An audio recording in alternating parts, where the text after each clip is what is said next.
নমস্কাৰ মই মজিদ বন্ধুসকল পলকতে চাওক আজি সন্ধিয়াৰ 7টা গুৰুত্বপূৰ্ণ খবৰ। প্ৰথমটো খবৰ আধাৰ কাৰ্ডৰ গৰাকীলৈ জৰুৰী খবৰ। আধাৰ কাৰ্ডৰ গৰাকীয়ে শীঘ্ৰেই কৰক এই কাম, অন্যথা বন্ধ হ'ব পাৰে আপোনাৰ বেংকৰ লেনদেন।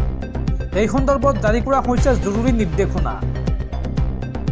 আধাৰ কাৰ্ডৰ গৰাকীলৈ জৰুৰী নিৰ্দেশনা, এতিয়াই কৰক এই বিশেষ কাম। এই কাম নকৰিলে সমস্যাৰ সন্মুখীন হ'ব আধাৰ কাৰ্ডৰ গৰাকী। বন্ধ হ'ব পাৰে আপোনাৰ বেংক একাউণ্টৰ লেনদেন, বঞ্চিত হ'ব পাৰে চৰকাৰী সা সুবিধা লাভৰ পৰা। 10 বছৰীয়া আধাৰ কাৰ্ডৰ গৰাকীয়ে আপডেট কৰিব লাগিব আপোনাৰ আধাৰ কাৰ্ডখন। ফেব্ৰুৱাৰী মাহৰ ভিতৰতে আপডেট কৰিব লাগিব আধাৰ কাৰ্ডখন। UIDAI এই সন্দৰ্ভত জাৰি কৰিছে বিশেষ নিৰ্দেশনা। আধাৰ কাৰ্ড আপডেটৰ বাবে আপোনাক লাগিব পান কাৰ্ড, জমা দিব লাগিব ঠিকনাৰ প্ৰমাণপত্ৰ। আপডেটৰ বাবে আপুনি খুলিব লাগিব UIDAIৰ ৱেবছাইট আৰু ৱেবছাইটত লগইন কৰি সন্নিৱিষ্ট কৰিব লাগিব আধাৰ নম্বৰ, আপলোড কৰিব লাগিব প্ৰয়োজনীয় নথি। তাৰ পিছত আপডেট হ'ব আপোনাৰ আধাৰ কাৰ্ড। আৰু নিজে কৰিব নোৱাৰিলে এই কাম আপুনি আধাৰ কেন্দ্ৰ বা আধাৰ চেণ্টাৰত গৈও কৰিব পাৰিব। পৰৱৰ্তী খবৰ ৰাজ্যত সংঘটিত হৈছে আন এক হৃদয় বিদাৰক ঘটনা। এইবাৰ চিলাপথাৰত সংঘটিত হৈছে এক হৃদয় বিদাৰক ঘটনা।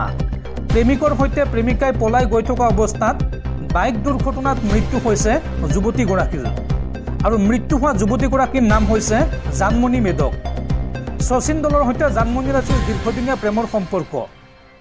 আৰু সেই যুৱকজনৰ সৈতে পলাই গৈ থকা অৱস্থাত বাইক দুৰ্ঘটনাত মৃত্যু হৈছে যুৱতীগৰাকীৰ। আৰু এই ঘটনাত গুৰুতৰভাৱে আহত হৈছে প্ৰেমিক শচীন। পৰৱৰ্তী খবৰ ৰাষ্ট্ৰপতি শাসনৰ দিশে চুবুৰীয়া ৰাজ্য মণিপুৰ। মণিপুৰত নিয়োগ কৰা হৈছে হাজাৰ হাজাৰ সেনা। মণিপুৰত হঠাৎ ৰাজনৈতিক পট পৰিৱৰ্তন। মণিপুৰৰ মুখ্যমন্ত্ৰী এন বীৰেন সিঙৰ পদত্যাগৰ পিছতে ৰাজ্যখনত মোতায়েন কৰা হৈছে হাজাৰ হাজাৰ সেনা। মণিপুৰ বিধানসভাক নুল এণ্ড বৈধ ঘোষণা ৰাজ্যপালৰ। দৰ্শকসকল আৰু বহুতো গুৰুত্বপূৰ্ণ খবৰ আছে। তাৰ আগতে আপোনাক জনাওঁ যে যদি আপুনি এতিয়ালৈকে এইটো ভিডিঅ'ত লাইক কৰা নাই তেন্তে এতিয়াই ভিডিঅ'টোত লাইক কৰি দিয়ক।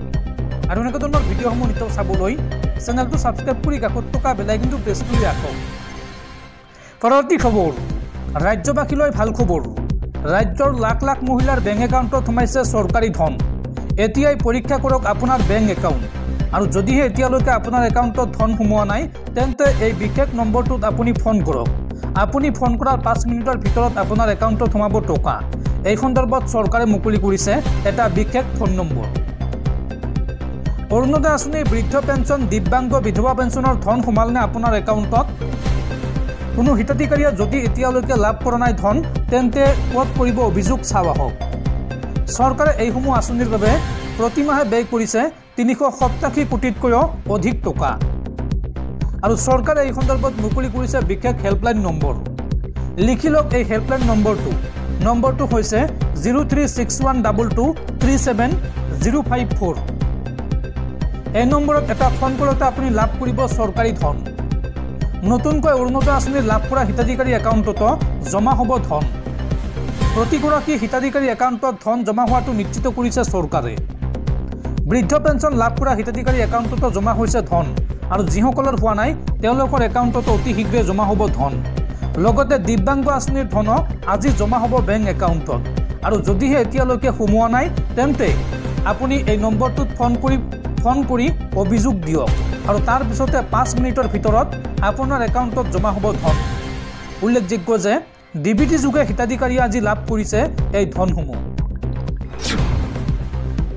পৰৱৰ্তী খবৰ ৰাজ্যত পুনৰ চাকৰিৰ নামত ধন সংগ্ৰহ। এইবাৰ চাকৰি দিয়াৰ নামত ধন সংগ্ৰহ কৰি আৰক্ষীৰ জালত পৰিছে 2 সংগঠনৰ নেতা শ্বামিম আহমেদ আৰু নৱজিৎ বৰ্মন। একাংশ ভুক্তভোগী যুৱকৰ এজাহাৰৰ ভিত্তিত গ্ৰেপ্তাৰ কৰা হৈছে এই 2 সংগঠনৰ নেতাক। চাকৰি দিয়াৰ নামত ধন সংগ্ৰহ কৰি আৰক্ষীৰ জালত 2 সংগঠনৰ নেতা। আৰক্ষীৰ জালত পৰিছে দিব্যাংগ মঞ্চ অসমৰ সভাপতি আৰু সম্পাদক। পাণবজাৰ আৰক্ষীয়ে আটক কৰে শ্বামিম আহমেদ আৰু নৱজিৎ বৰ্মনক। চৰকাৰৰ তৃতীয় চতুৰ্থ বৰ্গৰ চাকৰি দিয়াৰ নামত এই দুই নেতাই সংগ্ৰহ কৰিছিল লাখ লাখ টকা। টকা বিচাৰি কৰা ফোন কল ৰেকৰ্ডিং হৈছিল ভাইৰেল। আৰু ফোন ৰেকৰ্ডিং ভাইৰেল হোৱাৰ পিছতেই লাগিছিল হাহাকাৰ। দৰদাম কৰা নেতাৰ বিৰুদ্ধে ভুক্তভোগীয়ে দাখিল কৰিছিল এজাহাৰ। পাণবজাৰ থানাত একাংশ ভুক্তভোগী যুৱকে দাখিল কৰিছিল এজাহাৰ। লাখ লাখ টকা সংগ্ৰহ কৰি বিলাস ভ্ৰমণ কৰি বিলাসী বাহন ক্ৰয়ৰ অভিযোগ এই দুই সংগঠনৰ নেতাৰ বিৰুদ্ধে। আৰু অৱশেষত আৰক্ষীৰ জালত পৰিছে দিব্যাংগ মঞ্চৰ নেতা শ্বামিম আহমেদ আৰু নৱজিৎ বৰ্মন। গুৱাহাটী মহানগৰীৰ বনাগাঁৱৰ পৰা নিশা গ্ৰেপ্তাৰ কৰে এই দুই নেতাক। পৰৱৰ্তী খবৰ, মধ্যপ্ৰাচ্যৰ যুদ্ধক লৈ ডাঙৰ খবৰ। হামাছৰ সন্মুখত আত্মসমৰ্পণ ইজৰাইলৰ। গাজা ত্যাগ কৰিবলৈ বাধ্য হ'ল ইজৰাইলী সেনা।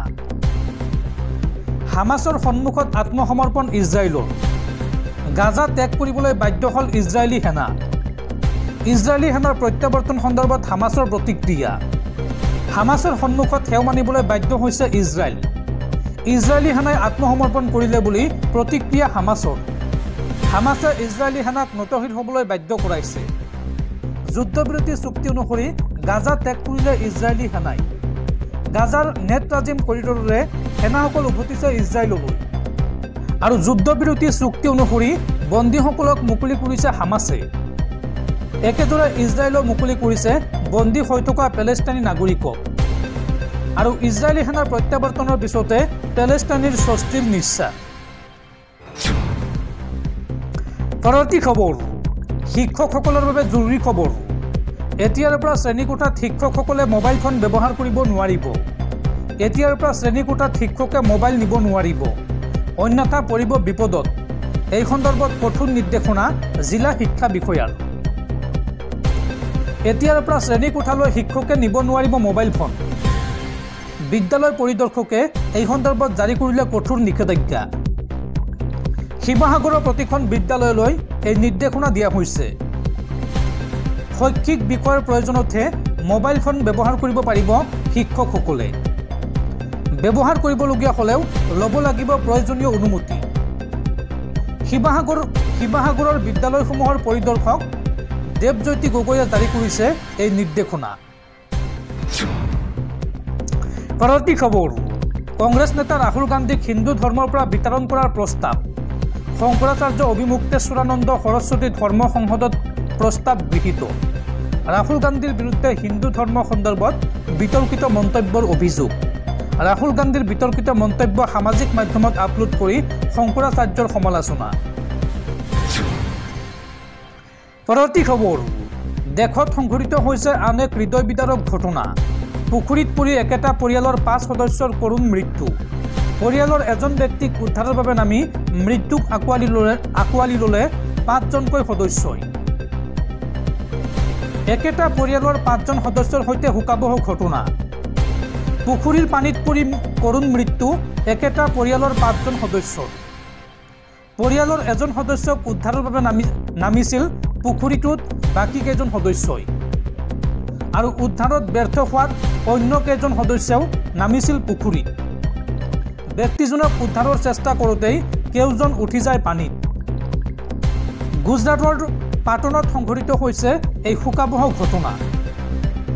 এজনক উদ্ধাৰৰ চেষ্টা কৰি মৃত্যুক আঁকোৱালি ল'লে 5গৰাকী লোকে। আৰু আৰক্ষীয়ে মৃতদেহসমূহ উদ্ধাৰ কৰি প্ৰেৰণ কৰিছে মৰণোত্তৰ পৰীক্ষাৰ বাবে।